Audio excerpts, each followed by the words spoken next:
মুজিজা। এই পৃথিবীতে আল্লাহ রাব্বুল আলামিন যত নবী পাঠিয়েছেন সমস্ত নবীদের কি উন্নত মানের চরিত্র দিয়েছেন আর মুজিজা দিয়েছেন, ওহী দিয়েছেন। সব নবীদেরকে কম বেশি মুজিজা দেওয়া হয়েছে। মুজিজা যারা পেলেন মারা যাওয়ার সঙ্গে সঙ্গে মুজিজা শেষ হয়ে গেল, মুজিজার কার্যকারিতা আর রইল না। যেমন মুসা আলাইহিস সালামের মুজিজা ছিল হাতের লাঠি ফেলে দিলে কি হয়ে যেত। মুসা আলাইহিস সালাম ইন্তেকাল করেছেন, লাঠিখানা কবরে নিয়ে যান নাই।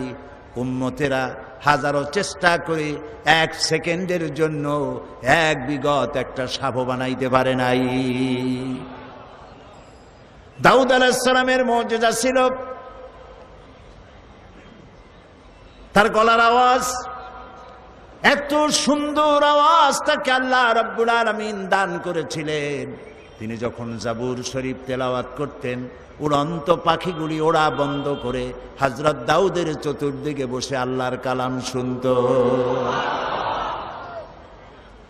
লোহা ধরে চাপ দিলে পরে পানি হয়ে হাতের কর দিয়া গলে গলে পড়ে যেত। ঈসা আলাইহিস সালামের মুজিজা ছিল অন্ধ মানুষের চোখের উপরে হাত দিলে চোখ ভালো হয়ে যেত। কুষ্ঠ ব্যাধিগ্রস্ত লোকের গায়ে হাত দিলে ব্যাধি ভালো হয়ে যেত। মুসা আলাইহিস সালাম দুনিয়া থেকে বিদায় হলেন, মুজিজাও বিদায় হয়ে গেল। সুলাইমান আলাইহিস সালামের মুজিজা ছিল সূরা আন-নামল পড়ে দেখেন। গল্প শোনাচ্ছি না, কোরআন শোনাচ্ছি। হযরতে সুলাইমান সকাল বেলায় সিংহাসনে বসতেন, আল্লাহ বলেন 1 মাসের পথ বিনা ইঞ্জিনে উড়ে যেতেন। সন্ধ্যা বেলায় আর 1 মাসের পথ বিনা ইঞ্জিনে উড়ে ফিরে চলে আসতেন। হযরত সুলাইমান ইন্তেকাল করলেন, সিংহাসন কবরে নিয়ে যান নাই। উম্মতেরা 1 সেকেন্ডের জন্য জমিন থেকে 2 আঙ্গুল উপরে উঠাইতে পারে নাই। ঈসা আলাইহিস সালাম ইন্তেকাল করেন নাই, রব্বুল আলামিন তাকে উঠায় নিয়েছেন। তিনি যে অন্ধ লোকের চোখের উপরে হাত দিলে চোখ ভালো হয়ে যেত, তাকে আল্লাহ উঠায় নিলেন। তার ভক্ত অনুরক্ত, তার উম্মতের দাবিদার শত শত কোটি খ্রিস্টান পৃথিবীতে আছে, একটা অন্ধ লোকের চোখে হাত বুলাইয়া কারো চোখ ভালো বানাইয়া দিতে পারে নাই। প্রিয় ভাই সব, এই পৃথিবীতে রব্বুল আলামিন সব নবীকে কম বেশি মুজিজা দিয়েছেন। সব থেকে শ্রেষ্ঠ মুজিজা দিয়েছেন আমাদের নবীকে। নবীজি মুহাম্মদুর রাসূলুল্লাহ সাল্লাল্লাহু আলাইহি ওয়াসাল্লামের জীবনে হাজার হাজার মুজিজা সংগঠিত হয়েছে। নবীজির সমস্ত মুজিজার ভিতরে সর্বশ্রেষ্ঠ মুজিজা যেটা, তার নাম কোরআন। রাসূলের মুজিজার নাম কি? রাসূল দুনিয়া থেকে চিরকালের জন্য বিদায় হয়ে গেছেন, মুজিজা কবরে নিয়ে যান নাই, মুজিজা রেখে গেছেন। এই মুজিজা থাকবে কিয়ামত পর্যন্ত, লোকেরা শুনবে, বোঝে না তাও কান্দে। রমজান মুবারকের মাসে তারাবির নামাজের ভিতরে লোডশেডিং হয়, বিদ্যুৎ চলে গেছে, পাখা ঘোরে না, গরমের মধ্যে ঘরমাক্ত হয়, কোরআন শোনা বাদ দিয়া নামাজিরা বাইর হয়ে যায় না। সারা পৃথিবী জুড়ে সব থেকে বেশি যে কিতাব পড়া হয়েছে তার নাম কোরআন শরীফ।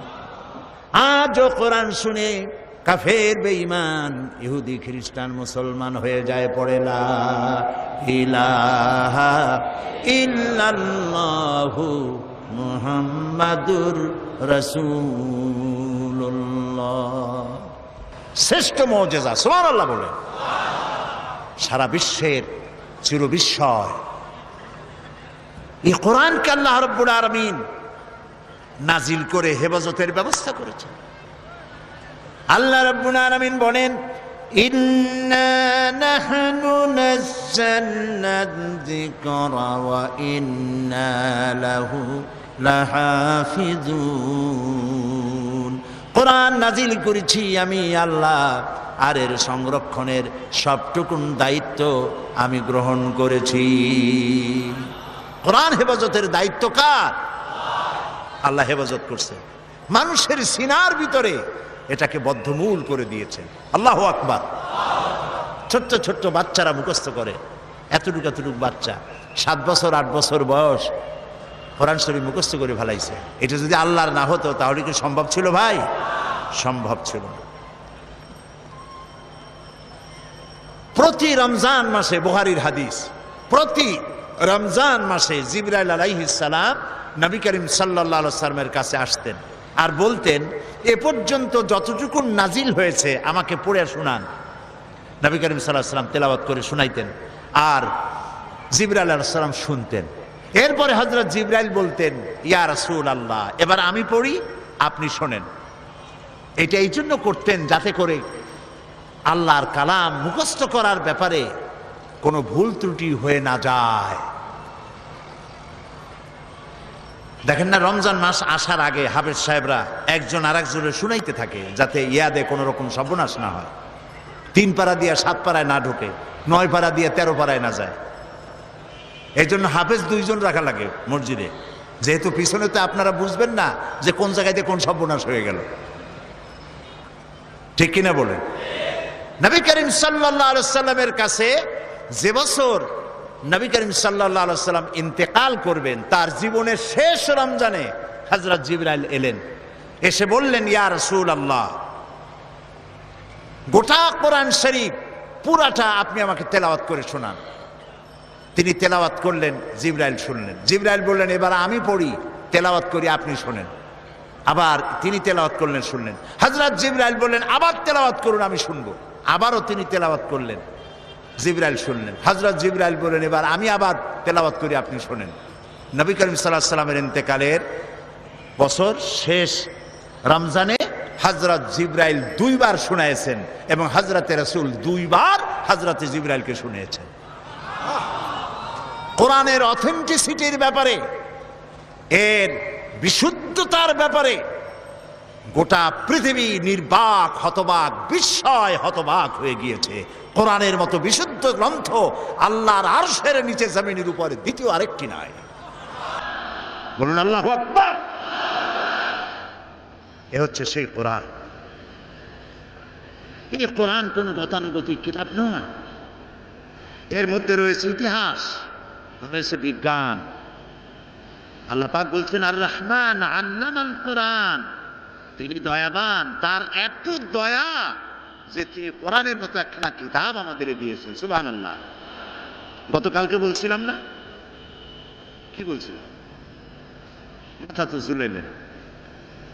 গতকাল বলেছিলাম, অনেক কথার মধ্যে এটা বলেছিলাম আল্লাহর কথা।